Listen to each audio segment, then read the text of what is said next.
Hey everybody, welcome back. Well, today I just wanted to touch briefly on a few lousy companies that I've worked for that I'm just trying to help you people out. I don't want you to even think about working for these companies. I didn't mention the name before, I'll mention the name now. I'm sure a lot of you have seen my call center video, and that was actually CVS I worked for about a month. I'm not sure what it's like to work at the store, but working at the call center was terrible. I was treated like shit. My 25 other coworkers were treated like shit. It was so Mickey Mouse, treated like children. Definitely they don't follow through on their promises. I definitely don't recommend working for them. I refuse to even shop at CVS right now. I don't want them getting, I know it's not really going to affect them, but I just don't feel like giving a company like that any more of my money than they already have. And Cardinal Health is another big one. I didn't work there for very long, but I worked at the warehouse, and a friend of mine worked at the warehouse too. It wasn't too glamorous, and I worked second shift. The hours were from like 1 to 9:30. My big problem with them is I never knew what time I was getting off because we shipped medicine and medical supplies, medical machines. You couldn't leave for the day, even though the hours were from 1. You always start at 1, and you're scheduled till at least like 9:30, but normally you were staying later. I could never make plans in the morning because I didn't know what time I was going to get off, didn't know what time I was going to have to sleep until. I couldn't make plans after work because I never knew what time I was getting off. Monday, Tuesday were easily like 10-hour days. Wednesday was at least like a 9-hour day, sometimes 10. And I think Thursday, when we started getting caught up later in the week, I think Thursday was only like an 8 or 9 hour day. And a lot of times on Fridays, they would let us out early while the work was caught up. But then yeah, I didn't work there that long, but they had said when they got really busy that you actually had to work, even just working 5 days a week, Monday through Friday. They said, oh, yeah, you're probably going to, and so I was averaging, they said, oh, yeah, you're probably going to average about 55 hours a week. I'm like, the average of 55 hours? And then they were going to make us work Saturdays too. And that would be probably over 60, maybe close to 70 hours.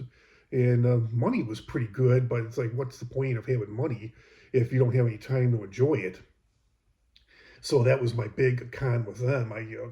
Just never knew what time I was getting off because they said, yeah, that's really important. We stay until all the work is done because the stuff doesn't get shipped. People may not get their meds. Surgeries might have to be canceled, and like we're not shipping T-shirts and baseball bats here. And one of the managers is like, "Oh yeah, it's not like, oh, I'm sorry, I got you the wrong T-shirt." It's like, "Don't worry, I'll get you the right ones tomorrow." I was like, "No, no." He's like, "I've seen them. You have to actually cancel surgeries."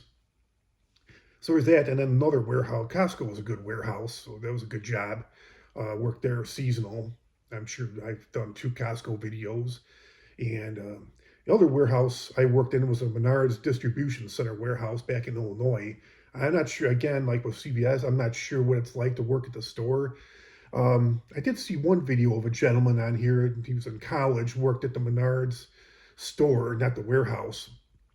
And he said it was still pretty bad, the way they treated people and the stuff that went on, the favoritism. There were so many issues with that job. Like I could go on for hours about it, but definitely don't. You have questions, I could answer in the comments below. But it's like when they're basically like when they were, well, the supervisors were all assholes, and it's like sometimes there was nothing to do, and yet they'd still be yelling at you for standing around, even though there was no work. There'd be days where there would be a lot of work to do, but yet they would cut you out early. They'd send you home early. You couldn't really count on hours there. And then there'd be other days there wouldn't be any work to do, and yet they'd keep you late. A friend of mine worked there, so he could chime in as well, which I'm sure he probably will. Shout out to Todd. We both worked there. And it was working in, basically warehouses. You got to work in extreme temperatures. It's when it's cold out, basically, I mean, there is heat and air in there, but it's very, very minimal. When it's hot outside, it's basically hot in the warehouse. When it's cold outside, it's basically freezing in the warehouse, the gist of it. And when it's like really busy, they expect you to work all these hours. They make you work. I mean, it's overtime. But again, what's the point of working all these hours and making all this money if you don't have any time to enjoy it? And then when it's slow, then they cut back on hours. I didn't know there was one point, and I had a house to pay for. I had a mortgage. I had bills. It's like, how do you expect me, and especially even back then, only 12, 13 bucks an hour I was making 20 years ago. Still, that wasn't that much back then. How do you expect me to pay my bills? And, 25 hours a week. And one of the managers said, oh, it balances out. It balances out, when there's not everybody works overtime. But he said, when it's really busy, there's all this overtime, you have extra money, you guys should stash the extra money away. But it's like, one guy said, no, it doesn't balance out. He's like, just because I'm working less hours doesn't mean my bills are any less. And the manager actually asked the guy, he said, oh, you were working all that overtime in the summer. You were stacking all that. What'd you do with all that money? And it's like, what the fuck is that your business? It's none of your business, asshole. So that's Menards. I definitely don't recommend working there. A terrible, terrible management. And Home Depot is another one. My dad worked. I had one friend that worked there, customer service. I know their benefits aren't that great, and they kind of I knew another guy that worked there. He was basically like my one friend worked there customer service, like returns. That he said it was pretty bad. Didn't work there for too long. Then I had another friend. It was basically like his whole job was to follow around like the forklift drivers when there's Costco, I'm not sure about Sam's, but I don't think, I've never seen a forklift in Sam's. But I think, Sam's and Costco, I know Costco's, I work there, they don't stock when the customers are in the, they don't have forklifts out there when the customers are in the store. At Home Depot, one of my friends, his job was just to follow, he was like guarding the forklift workers, making sure the customers didn't get near them. And that was his job. It was pretty boring. He said it was like sounds pretty boring. Sounds like it's watching like paint dry. He was just following around the forklift drivers the whole 8 hours, and I think with like a flag on him, kind of like waving it back and forth to make sure customers saw they didn't get in the way, didn't get hurt, in case something happened to fall. Because working at Menards and Costco, I know occasionally that does happen. Products do fall, and people get hurt pretty badly. People get killed, actually.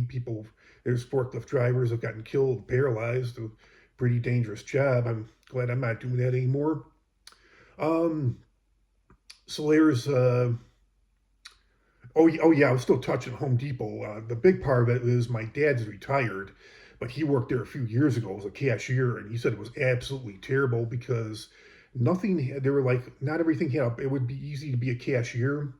He doesn't see that well. He has to use reading glasses. So not everything had a barcode. And when he left, I think they gave him like an exit survey. And he said, yeah, for future reference, for your cashiers, everything should have a barcode on it.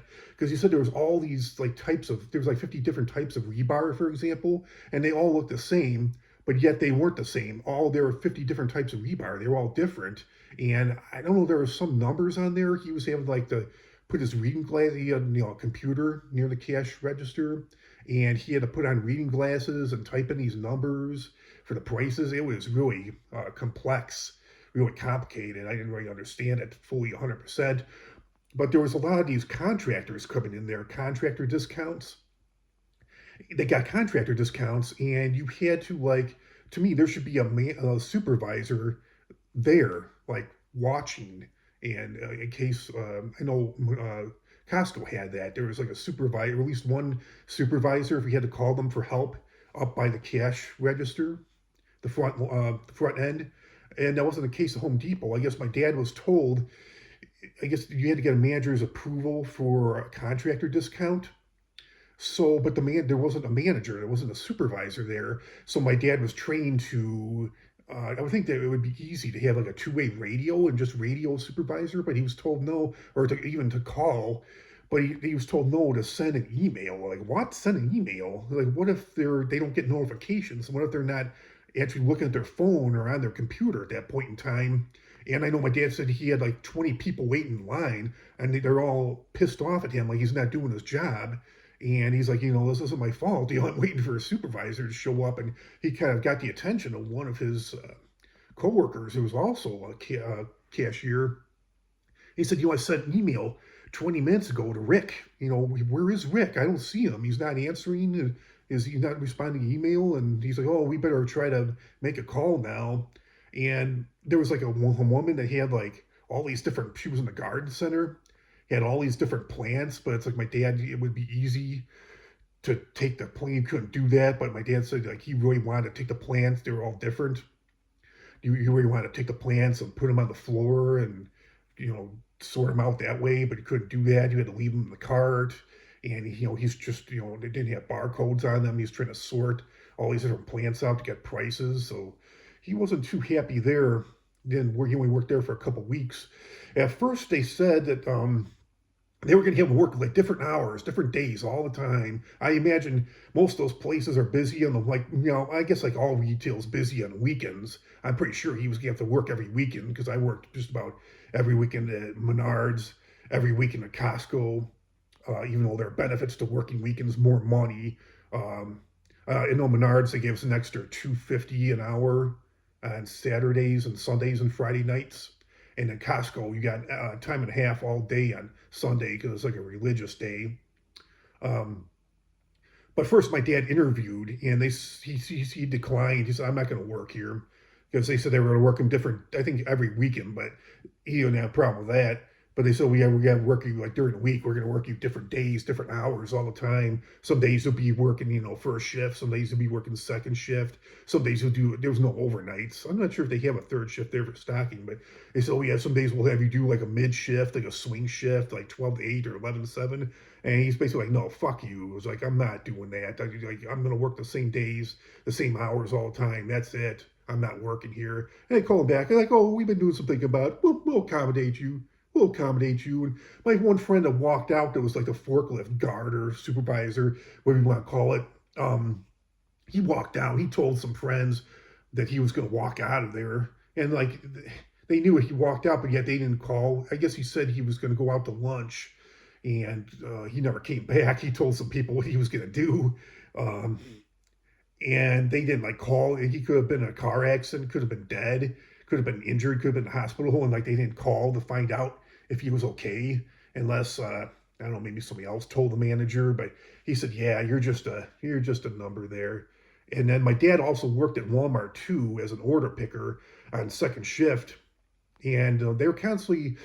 He said that to have higher production, they should have everybody assigned to like a certain area. My dad said that he would be like, there's a big store, a super Walmart. He said some days he'd be like in the dairy section getting milk and coffee cream and shit like that, and then he'd be that's like on the south side of the store, and then he'd have to run to the north side of the store to get like windshield wiper blades or some shit like that, or motor oil, what have you. And he said, no, everything should be, kind of closed in. Everybody should be assigned to one specific area. That way your production won't be low. You get higher production. And you've probably seen them. They have those handheld scanners. But he said like the batteries were fully charged for the day shift. But he said by the time he showed up on second shift, I believe he worked like 2 to 10 or 3 to 11, something like that. It was second shift, what have you.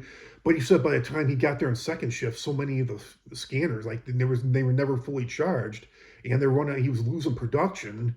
The managers got on to him about his production because it was basically because the batteries were so low, the scanner would die, and then my dad would have to walk like 100 yards to the back of the store where these scanners are being charged. And then, he'd pick up another one. It still wouldn't be fully charged. Then that one would die too. And he said normally after like 8 o'clock at night, there were no online orders. So then they had him like zoning shelves and working a dairy cooler. He's like, what the fuck? I didn't sign up for this shit. And he does technically disabled. He is 74 years old. But he has, well, for those of you, it's kind of like a rare disease, but he's got Dupuytren's, where it's like the fingers contract back towards the palm. So he can't really grip stuff too well. He was kind of having a hard time zoning the shelves and gripping things, organizing things. And he told them when they hired him, he had a disability and he was retired. And they were still getting on him about production because of that. And they gave him an exit survey, and he basically vented. He got all the shit out, and they did not apologize. They did not agree with him. They didn't acknowledge it. And, I don't know about now, but a lot of those people, I mean, it's not like one size fits all, but, A lot of those people there look like they're pretty poor. I did hear years ago, like 90% of their employees are in government assistance, which is pretty bad. I know my dad, it was a few years ago, he did make 17 an hour there, which isn't bad for Walmart. I don't know, maybe they raised their wages. I think when I first moved out here to Arizona, I think they were starting cashiers at like 11.50 an hour. I'm not sure about now. I'm sure by now it's like at least like 15 an hour, but I'm not so sure on that. And I know when I was unemployed, I know my mom and my wife were trying to get me to work there. But I'm like, I'm sorry, like I'll stay on unemployment. Like I do not, I refuse to work. I don't care. Like I refuse to work there and be treated like that. And um, oh yeah, I had another friend too that was a stalker there, and he said like he had never had hypertension. He has got, I'm not sure if he still does. I think he takes blood pressure meds now, but he did. He said, yeah, like I never had hypertension. I never had high blood pressure in my life until I worked there. He's like, tell me, Jeff. He's like, I mean, I already worked in retail, but he said, well, yeah, Jeff, do yourself a favor. Don't ever work in retail. He's like, I never had high blood pressure until I worked in retail because I think he was an order picker, a stalker too. And he said the customers were just getting on him about not having products. I mean, it happens to me every time I go to the store. There's always something that they don't have that I need. They're out of. It's under stock. It's so busy they can't keep up. And I guess people are telling him to his face, like, oh, the store sucks, you suck. And it's one thing to say the store sucks, but he's like, I don't own this place. Don't blame it on me. Don't take it out of me. Don't say that I suck. So, yeah, hey, suit yourself. But those companies I just mentioned, I'm trying to do you a favor. If I were you, I would not work there. I, I mean, I guess any job is better than no job at all. But just if you do work for those companies, if you have to just do it temporarily, don't stay long. Don't plan on doing it permanently because you're not going to be happy. So, yeah, just trying to help you out. So that's all. That's my event for the day. Have a good rest of your Sunday, good rest of your weekend. Comment, like, share, subscribe, and I'll talk to you all real soon. Have a great rest of your day, everybody. Talk to you all later. Bye.